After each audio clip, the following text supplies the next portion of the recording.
जम्मू और Kashmir joint action committee ने एक फैसला लिया था कि हमारे हकूक़ के साथ जो छेड़छाड़ की गई थी और उसको सरेआम लाने के लिए हमने एक पैदल मार्च शुरू किया था, जो कि 4 तारीख से कुपवाड़ा से शुरू करके हमने कठुआ तक जाना था। और बीच में कुछ अजला होते हुए रजौरी में पहुंच के हमारे साथ गवर्नमेंट ने चाहा कि हम बातचीत करेंगे,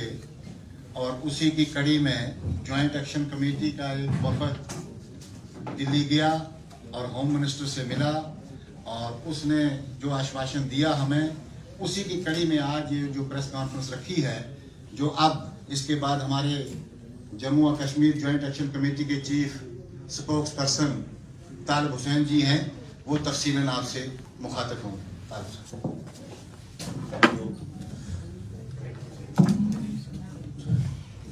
हमारी जॉइंट एक्शन कमेटी के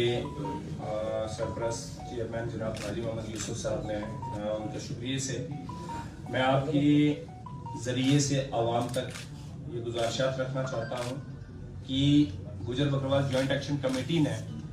आप बैनर के ऊपर 2-3 डिमांड्स जो हैं और सरफहरिस्त जो डिमांड है कि शेड्यूल ट्राइब के अंदर गैर शेड्यूल ट्राइब को दाखिल ना किया जाए, नंबर 1। जीडी शर्मा कमीशन की जो रिपोर्ट्स हैं उनको रोल बैक किया जाए कमीशन को, और तीसरे नंबर पे एक ऑथेंटिक सर्वे ऑफ नोमैड्स और फॉरेस्ट राइट एक्ट की प्रॉपर इम्प्लीमेंटेशन। तो ये 3 मसाइल थे जिनकी वजह से हमने पैदल मार्च शुरू किया, जो हाजी साहब ने आपको बताया। नाउ जब हमने 18 दिन पैदल मार्च किया डिफरेंट डिस्ट्रिक्ट से होते हुए रजौरी के आखिरी तहसील कालाकोट में थे कॉन्स्टिट्यूंसी में, तो इंतजामिया ने जब हम पुंछ में पहुंचे तो उसके बाद हमसे ही बातचीत करना शुरू किया। तो चूंकि हम भी यही चाहते थे कि गवर्नमेंट के साथ बातचीत हो, हम भी चाहते थे हमारी बात सुनी जाए, तो we are very much thankful कि जनाब होम मिनिस्टर साहब ने और गवर्नमेंट की जितनी एजेंसीज हैं और जम्मू व कश्मीर स्टेट की एडमिनिस्ट्रेशन है, उन्होंने अपना रोल अदा करते हुए होम मिनिस्टर साहब के साथ मुलाकात करीब 2 दिन पहले तय की, जिसमें हमारी जॉइंट एक्शन कमेटी का एक डेलीगेशन दिल्ली गया और उनसे बातचीत जो हुई वहां पे 3 इकसाम की बात हुई। सबसे पहले हमारे लोगों ने ये कहा कि डेपुटेशन था कि हमारे खदशात क्या हैं, हमारे मसाइल क्या है, और दूसरे फेज में उन्होंने बहुत पहले हमें सुना, हमारे डेलीगेशन को, और दूसरे नंबर पे उन्होंने कहा कि वो गवर्नमेंट क्या चाहती है, और तीसरे नंबर पे हमारी लोगों की तरफ से भी उसमें आर्ग्यूमेंट आया, और फाइनली जो तय हुआ वो ये है। बहुत अच्छे से एक लंबी चौड़ी मीटिंग हुई। होम मिनिस्टर साहब हालांकि गुजरात इलेक्शन में मसरूफ होने के बावजूद वक्त निकाल के दिल्ली आए, उन्होंने बातचीत की और नोटिस लिया इस ट्राइबल कम्युनिटी का। बातचीत जो रखी गई वो आपने पोर्टल्स के जरिए से और कुछ अखबारात के जरिए से सुन भी ली होगी, लेकिन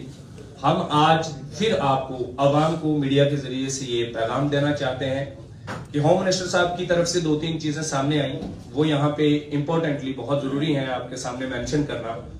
कि जो हम रोना रो रहे थे कि जम्मू व कश्मीर के अंदर शेड्यूल ट्राइब कम्युनिटीज हैं, जिसमें हम भी हैं, जिनमें गद्दी भी हैं, जिनमें सिपी भी हैं, जिनमें बाल्टी भी हैं या कोई और भी हैं, तो उनका शेड्यूल ट्राइब के हिस्से से या उनके साथ क्लब करके किसी दूसरी कम्युनिटी जो schedule tribe already existing schedule tribe से उनसे थोड़ी स्ट्रांग हो, तो उनके साथ मुकाबला करने से हम डर रहे थे। क्यों डर रहे थे? क्योंकि हमारी कंडीशन, ये एक अलग डिबेट का इश्यू है। तो अब होम मिनिस्टर साहब ने जो एश्योर किया है वो मैं आपको प्रेस कॉन्फ्रेंस के जरिए से बता देना चाहता हूं कि उन्होंने ये कहा है कि हम आपके लिए एक कानून लेके आ रहे हैं। ये थोड़ा सा ध्यान देने वाली चीज है कि होम मिनिस्टर साहब का हम शुक्रिया अदा करते हैं कि ट्राइबल मार्च या पहले से भी उनको होगा इसमें, लेकिन हम इसमें ये कामयाबी मानते हैं कि होम मिनिस्टर साहब ने कम से कम ये कहा कि वो एक कानून के तहत एक लेजिस्लेशन लेके आना चाहते हैं, जिसमें ये होगा कि शेड्यूल ट्राइब जो एग्जिस्टिंग है, जैसे मैंने जो नाम गिनवा दिए, प्लस जो नए ऐड किए जाएंगे अभी जीडी शर्मा कमीशन साहब की रिपोर्ट के मुताबिक, उनमें चाहे कोली बिरादरी हो, गदा ब्राह्मण हो, या जितने भी पाडर के लोग हों, पहाड़ी बिरादरी हो,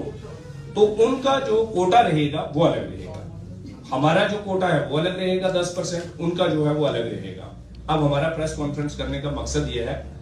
कि जनाब आज तक की हमारी जो कारगुजारी थी वो आपके सामने हमने रख दी। हम गवर्नमेंट का शुक्रिया भी अदा करते हैं। नो डाउट इस गवर्नमेंट ने, खासकर होम मिनिस्टर साहब ने, इस ट्राइबल कम्युनिटी का ध्यान रखा। यहाँ पे फॉरेस्ट राइट एक्ट यहाँ पे एक्सटेंड हुआ, यहाँ पे पॉलिटिकल रिजर्वेशन दी गई, जिसमें आप बीडीसीज हमारे साथ देखते हैं। It's all the result of this political reservation. लेकिन ये सारी चीजें हम उनका मशकूर भी हैं, लेकिन अब जो है फाइनली वो आपसे हम ये गुजारिशात करना चाहते हैं कि इसके आगे का फर्दर कोर्स ऑफ एक्शन क्या होगा। क्या ज्वाइंट एक्शन कमेटी इसके बाद भी इन सिलसिलों में गवर्नमेंट से गुहार लगाने के लिए बढ़ेगी कि नहीं, उसमें 2 पॉइंट से वो मैं आपसे गुजारिश करना चाहता हूं। नंबर 1 कि हमारी ऑलरेडी डिबेट चल रही है हमारे वकला हजरात के साथ, कानून जानने वाले लोगों के साथ, कि इसकी कॉन्स्टिट्यूशनल प्रोविजन क्या है। जो होम मिनिस्टर साहब ने कहा, ऑनरेबल होम मिनिस्टर साहब ने कहा कि आपके लिए एक लेजिस्लेशन लेके आया जा रहा है, तो लेजिस्लेशन के अंदर 10% जो रिजर्वेशन हमारी जम्मू एंड कश्मीर स्टेट की है, तो क्या वही सेव होगी या टाइम पीरियड के लिए सेव होगी। नंबर 2, क्या वो जो हमारा 7% का ऑलरेडी कोटा है नेशनल लेवल पे, उसमें हम ही नहीं है, उसमें मीना भी है, उसमें हिंदुस्तान के सारे ट्राइबल हैं, हम सारे ऊपर में फाइट करते हैं, तो क्या उसके लिए भी कोई शील्ड होगी, वो फिलहाल कंफर्म नहीं है, क्लियर नहीं है। नंबर 1, जब लेजिस्लेशन आएगा तभी पता चलेगा एक चीज। दूसरी बात यह है कि हम कम्युनिटी के अंदर जाके कम्युनिटी के जितने भी स्टेक होल्डर्स हैं, चाहे वो जम्मू में ट्राइबल कम्युनिटी की जितनी भी तंजीमें हों, चाहे वो बाकी रिजर्व कैटेगरीज के लोग भी हैं, जैसे हमारे साथ एडवोकेट रजत भाई हैं शेड्यूल कास्ट कम्युनिटी से, या बाकी भी जो आइडिया ऑफ रिजर्वेशन है, क्या उससे इससे उसको नुकसान तो नहीं होगा। तो ये सारी चीजें तफसील से हम अपनी बिरादरी के साथ, अपने लोगों के साथ, इस कम्युनिटी के स्टेक होल्डर्स जो हैं उनके साथ, गद्दियों के साथ, सिपियों के साथ, तमाम जितने भी कम्युनिटीज उनके साथ बैठ के तय करेंगे, और फर्दर कोर्स ऑफ एक्शन जो भी होगा वो आपके सामने लाया जाएगा। अब आखिर मैं एक बड़ी इंपॉर्टेंट गुजारिश करना चाहता हूं, वो ये है कि बहुत सारी हमारी होम मिनिस्टर साहब से मीटिंग करने के बाद बहुत सारे खदशात सामने आए। बहुत सारे लोगों ने कहा कि ज्वाइंट एक्शन कमेटी की टीम अच्छे से रिप्रेजेंट नहीं कर पाई, और शायद ये लड़ाई ना लड़े, शायद अच्छे से काम ना करें। तो हम एक गुजारिश करना चाहते हैं कि खुदा के फजल से कॉन्स्टिट्यूशन ऑफ इंडिया के दायरे के अंदर रहते हुए जितनी भी लड़ाई होगी वो हम लड़ेंगे, और कम्युनिटी को इसमें परेशान होने की जरूरत नहीं है। आपकी लड़ाई जेन्युइनली जहां जिस जायज